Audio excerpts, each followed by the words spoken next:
Hello and welcome everybody to another installment of Golden Gooner TV with me, your host, Shannon Golden. I know guys, I've been a bit quiet lately, but I've had some other commitments. Work's been a bit hectic as well, but I'm slowly getting back into my flow of things and I'm bringing you another video. So yes guys, I'm here to review our previous game against Chelsea and as well as look forward to our next game against Sevilla in the Champions League tomorrow evening. So, without further ado, guys, let's get straight into the talking points from the Chelsea game.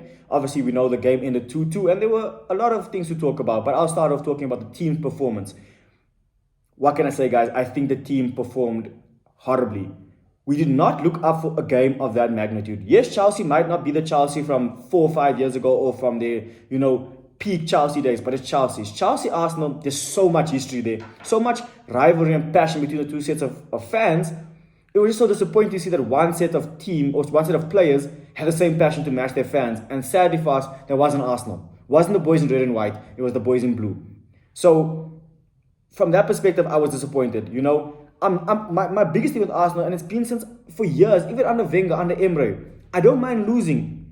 Okay, I do mind losing. But I don't mind when you lose and you've given everything. Sometimes you get beat by the better team. But when you play poorly and you give no effort and you just hide and you just weak and you just don't look out for it, I can't stand that, guys. Us as fans, we do a lot. I'm in South Africa, guys, and I'm doing a whole YouTube channel dedicated to Arsenal. I'm making time to be passionate and support them. The least the players could do is show up. Guys are on big money. Big money, living the dream of most of us. Yes, maybe I get it. It's not necessarily a dream for everybody as a footballer anymore. Maybe some of them are just doing it as a job. Fair enough. But guys, there's still some professional pride, and I don't think we show that at all. From the front to the back, I think we were poor. There was really no standout players for me. Okay, they were, but not to the point where I was like, yo, wow, this guy's performing the best I've seen him perform. They were just the best of a bad bunch.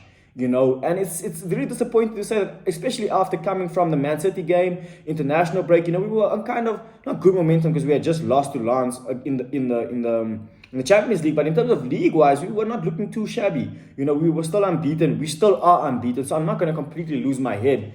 But I would just love a bit more passion from the boys, a bit more hunger. And look, that did come from the 75th minute after the goal from Rice.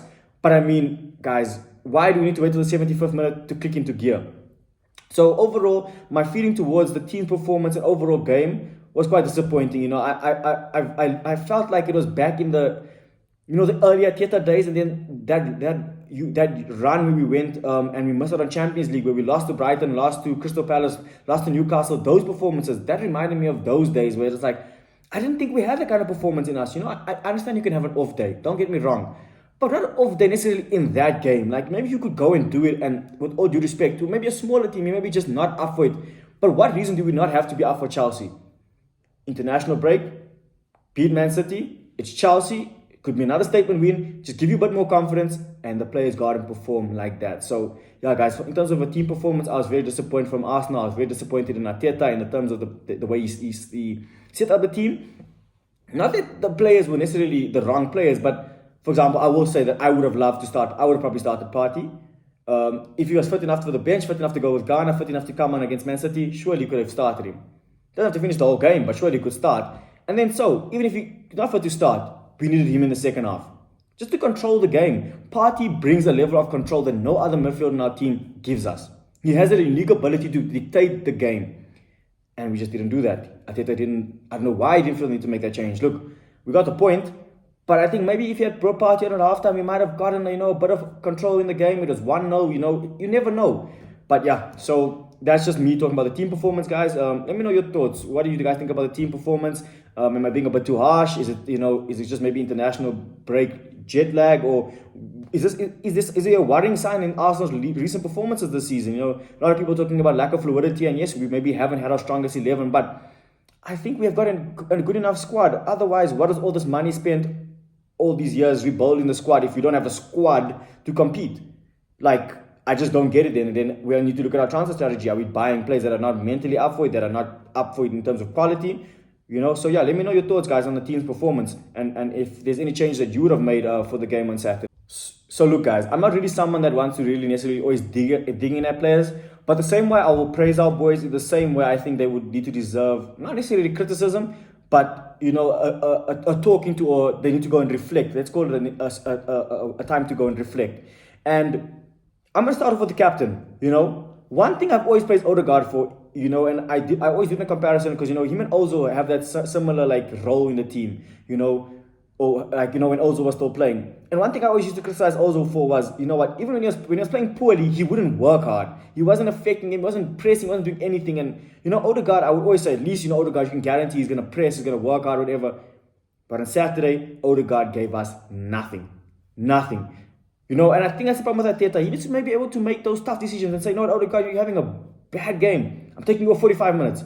Yes, you're my captain, yes, you're a key player, but it's just not your game. I would even respect the manager more for that, even if we had lost, because then I would at least say, okay, he's seeing a problem and he's trying to change it. But now he kind of just waited and it lulled out until, okay, maybe we got the goal, and then he's decided, okay, make a change and bring Havertz in, whatever. I don't think that was a change he would have made had it not been 2-1. You get what I'm saying? So I would have liked Arteta to make that change. And I think Odegaard, for whatever reason, yes, I'm liking his goals, but I would like from him, mostly the one thing I want from him is to dictate play and create chances. Goals on top of that is a bonus. If Odegaard gives me 15 to 20 assists and 5 goals, that's a better season than him giving me 15 goals and 5 assists. You get what I'm saying? I guess goals are important, but I think we've got enough in our front line, both starting and on the bench, to cover for those goals. Then another player that I think was a bit poor, even though yes, in the second half he maybe stepped it up, was Saka. I think Saka, and I don't think it's all on him. I think he's also a bit fatigued. I don't think he's 100% fit. Then again, another thing brings it to Arteta. Why start him? Why not go with Havertz up front and Jesus on the right? Honestly speaking, that Jesus performance against City was one of the best performances I've actually seen from Jesus. And it makes me think why Pep actually moved him to the right. He was so effective there. So why not just go with that again? And then I said to my dad and my brother before the City game, I said I would rather bring on 80% fit Saka with 20 minutes to go, then start the 80% Saka and give him 60 minutes, and it doesn't really affect the game. So I think from Arteta's perspective, we need to not be so reliant on one player. I think we could have possibly made it work with Martinelli, Havertz, or Jesus on the right, or even put Trossard on the right and Jesus in the middle and Martinelli up front. Or even give Reece Nelson a tryout. You know what I'm saying? Chelsea's defense is not levels that Nelson would not be able to affect the game. So I don't know, man. I just think that Arteta shouldn't force Saka into situations or games where you brought in players, you have a squad big enough to not necessarily rely on him for a whole 90 minutes or for 10 games in a row or whatever. Be brave enough to make those changes. Going through the team, who else I think was quite poor? Zinchenko, I think, is one of the poorest performances I've seen from him. I think obviously a lot of people and a lot of teams have started to see him as a weak point in our defense. Look, Zinchenko is great going forward. Suspect at the back, I won't lie. You can see this guy's a midfielder though. He's more a number 8/6 than he is a left back. But that doesn't mean that he should be excused for his poor defending. I think he had a poor game. I think Sterling had his number the whole game, and Arteta made the right decision to bring him off. And then I won't say David Raya was a poor player. He just had shaky moments. Because besides the pass that he gives to Cole Palmer that obviously doesn't score, what else did he do that was wrong? I don't think the goal for Mudryk, it caught everybody by surprise. I mean, everyone is saying, that was meant to be a cross. So the same way we are saying, that was definitely a cross, the same way the keeper's expecting him to cross. He's on his weaker foot. People saying, but he shouldn't have been there, but he's anticipating a cross. You cannot, can you really anticipate for someone miscuing it? Because now here's another question I pose to everybody. Let's just say Rice stays on his line, right? But the cross from Mudryk is actually a good cross, and somehow a Chelsea player gets a header to it and scores. Then we might have said, why did the keeper not come out and collect that ball in the 6-yard area or whatever? So it's kind of damned if you do, damned if you don't situation for David Raya. And I think a lot of fans are too emotional when it comes to the situation. We love Ramsdale and he should be brought back in, and Raya this, Raya that. Guys, there's a 38-game season. Raya and Ramsdale will play their fair share amount of games. Believe me. There's Champions League, there's Carabao Cup, there's FA Cup, And Arteta also needs to be allowed to make the change and to see the change for the long run, guys. It's Raya's played about a handful of games for us. And everyone's like, no, he's so terrible. What has he done? Guys, not every player hits the ground running. But doesn't mean the player won't be great eventually, and it's like, okay, take him out now. You're basically saying, dude, you've been a bit shaky, so I'm taking out. What does it do for his confidence? And if people can say, Ramsdale, what about his confidence? What did that do? And then, cool. But would you rather not have one confident keeper and one keeper that's looking to build himself back up in Ramsdale? And and having Raya still have that belief in him? Or is it like, okay, every time the keeper makes mistakes, they must be taken out now? Because if Ramsdale makes 3 mistakes, then I'm going to also call for him to be removed from the team. And I don't think that's fair either. I think, guys, we need to also relax and realize it's only 9 games. We are unbeaten. We are second. We joined second. We're behind City on goal difference, guys. We were all saying last season, at the end of the last season, you know what? We started so great and we ended poorly. What do we want? We want to start great again and end poorly? Or just want to be there in and around? Not necessarily scraping through performances, but let me put it to you like this. If Arsenal are scraping through performances now, but come the end of the season, we start to hit our peak and blow teams away, everyone would be happy. Same way if we started well, but then scraped through the end of the season and win the league, people would be happy either way. So I'm saying, guys, calm down and let's see what is going to happen in terms of certain players and their development, guys. We're too FIFA-minded, playing PlayStation. It's not a game. This is real life, guys. Things take time. People need to learn each other. It's like any job. You need to let people assimilate with each other, get used to each other, get used to systems and things like that. So I think everybody just needs to calm down. So yeah, guys, that just brings me to maybe my conclusion of the plays that I thought were quite bad. I'm not really going to go into plays that were great because I don't think that the performance as a team from a whole deserves praise for those plays because, like I said, I think it's just the best of a bad bunch. So yeah, guys, I'm going to move on next to just talking about the referees and just some of the decisions from the game on Saturday. And yeah, so just stay tuned for that. Another week, another controversial refereeing performance. And it's not only the Arsenal game, guys, the whole weekend. I just wish we can go through one weekend where we can say, like, you know what? Okay, yes, the referee might have made a mistake, but it wasn't clear and obvious, so it's okay, it's human error. Guys, these are not even human error mistakes because we've got technology. We've got about 8 officials involved. We've got maybe 3 or 4 guys in VAR. You've got 3 extra officials in the linesman, the two linesmen and the 2 linesmen and the 4th official and the referee. So how are they getting decisions wrong? Look at the Liverpool game. Konate should have been sent off. Let's bring it back to our game more specifically. Cole Palmer, look, I don't think it was a red card, but it was dangerous. A little bit higher, definite red card. Lower, definite yellow card. It's orange card territory. So I'm okay with the yellow card. If the referee gave a red card, I don't think anyone could have been too upset. But I don't think Arsenal fans should be like, yes, definite red card. It's not the same as the Kovacic challenge, though. But what's frustrating, though, is that you're looking at the challenges and they're not too far away. Or the referee's outcome is both yellow cards in both situations. Yet Kovacic's challenge is way worse than Cole Palmer's challenge. So now what is the level? And I guarantee you guys, if Xhaka made those challenges, it would be a red card. I think sometimes referees ref and give decisions based on either teams or players. And I don't care what anybody tells me, there is a pattern. Anyways, I'm not trying to make this an excuse for the performance or the result. I'm not doing that. Chelsea were the better team, and I think we were lucky to get our point. Cool. Then it brings me on to the penalty, right? I think all of us as fans, no matter what team you support, can attest to the fact that we don't actually know what is the exact, definition of a handball. Not based on the rule, but based on the scenarios that we've seen. For example, Arsenal against Tottenham, we get the handball against Romero. United against Tottenham, similar if not the same thing, no penalty. Cool. Then you look at the Saliba thing, penalty.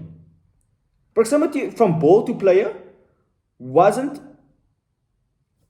for Saliba to give it as a penalty, but Mount's not to be given as a penalty, where Mount's ball had more time to travel compared to Saliba. You think, ask yourself now, how is that possible? What is the standard here? So I think that's also frustrating for us as fans. We unfortunately don't know what is a penalty for handball and what is not. What constitutes as a red card or what's not. It's so unclear. And then you get the PGMOL who come out and they just give these poor explanations for why referees have made decisions that they've made. So I think from us, people are complaining about VAR. I am not. I think the technology is great. It's there. It works, guys. It doesn't take a rocket scientist to use the technology. But the officials are making the technology a talking point. Because it's like, oh, but why didn't VAR do this? VAR is a system, guys. It's manned and used by men or women or people. So we have to blame those people. And look, I don't want to be calling out referees every week, but they give us something to call them out for every single week. Bring me to the next point. Robert Sanchez against Gabriel Jesus, guys. Please can somebody tell me how that is not a penalty? Not because I'm an Arsenal fan, but based off what Howard Webb said in his analysis with Michael Owen when they were doing it's called Ref Watch. And they played the audio and he said, if the referee had been given an opportunity to go and view it on the monitor, he would have probably given a penalty. Right. Here's what frustrated me about some of the calls. Okay. You have the Saliba penalty, which the referee doesn't give us a penalty on field. VAR telling, please go and check the monitor. Cool. The referee doesn't give a penalty for Sanchez challenge on Jesus, but they don't tell the referee, look, Arsenal are appealing, same way Chelsea are appealing, we think you should go have a look at this. And here's my biggest thing with VAR. Why are these guys in the top there refereeing the game? All they need to do is say, listen, we flag something, we need you to go have a look at it. And whether that takes 2 minutes or 30 seconds or 5 minutes, I think as fans, we will appreciate if the referee says, you know what guys, I've been told to look at the monitor, I'm going to go and make the decision. I'm going to be the one that makes the decision. Show me all the angles and the guy in the middle makes the decision. That way we can at least all point to and say, listen, you made the decision, explain it. But now you have 10 officials making a decision. There's 4 guys in his ear talking a whole lot of rubbish. They all don't know what's going on. He's not too sure. It's just a whole mess. And like I said to you, all I want is consistency. If you're going to let Chelsea go in or you're going to go review the Chelsea penalty, you have to go and review the Arsenal penalty appeal. Because I can guarantee you, had he been shown the challenge from Sanchez on Jesus, we get a penalty. Not saying we win the game because you don't know what happens after we score that penalty. You know, what changes? Does he give a red card or whatever? But that should have been a penalty. And I'm just calling for the right decisions in the games. Same way with Kanate against Everton. And I said this to my uncles in our group chat. You know, we got a Premier League group chat. And I said to them, I can guarantee you the officials are going to now try and balance out their Liverpool decision against Spurs for Liverpool. Now the problem that they've opened now is that they now need to balance it out for Everton and now aggrieve another team. And you guys see how that cycle continues. So I'm not just saying that Arsenal were robbed. I think every team has been robbed this season, and it's frustrating because I would love to say, you know what, guys, the referees actually were spot on. Wow, the ref gave such a good decision. You know, like, when do we ever praise the referees? That's the thing. When do we ever praise the referees? 95% of the time, we are here complaining that they are inconsistent. So, yeah, guys, I know that's me done venting on referees and all that kind of stuff. And like I said, you know, I'm not saying that Arsenal deserved more from the game, but I would have loved for us to be getting the right decisions given for us. I mean, it's 2 game weeks now. Kovacic should have been sent off, not for 1 challenge, but for 2. Either a straight red card or 2 yellow cards. I don't think the Saliba one was a penalty by situation, not according to the rules of the game. Yes, the rule says that, but for me, rules are meant to be used to, how do I say it, in regard to the situation. Because not every rule will be applicable to every situation, right? Then you're looking at Thiago Silva, for example, which is something that went very under the radar. If we can apply that same letter of the law that the referees need to apply the rule regardless, then Thiago Silva should have been sent off for a 2-footer challenge regardless of if you got the ball, made no contact with Martinelli. You cannot make a 2-footer challenge. It's dangerous play. That means it's a red card.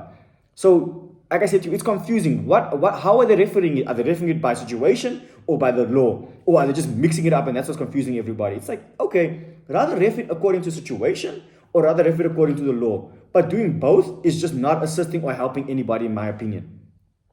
So yeah, guys, that's just me done venting on the referees. I don't want to be that guy to make excuses and say, the refs did this. I don't think the refs necessarily robbed us from 3 points. So I think our performance didn't deserve it. But I would just like the decision to be correct. That's all I'm calling for. Okay, guys, so now let's look forward to the Sevilla game. Look, you know, we've digested the Chelsea result. I think all of us as fans have given our opinion on various things, you know, whether it's the goalkeeping situation, the performance, the substitutions, the tactics, you know, whatever. Cool. Game is done. It's draw. Okay, take our point. Which in hindsight, maybe a very good point coming in the season, or might have been 2 points dropped. We won't know until May. But we now have to turn attention to the Champions League, which is, I think, this game is so important for our season. Win today, back on momentum. I mean, not today. Win tomorrow, momentum is regained. Lose, and now it's looking a bit shaky.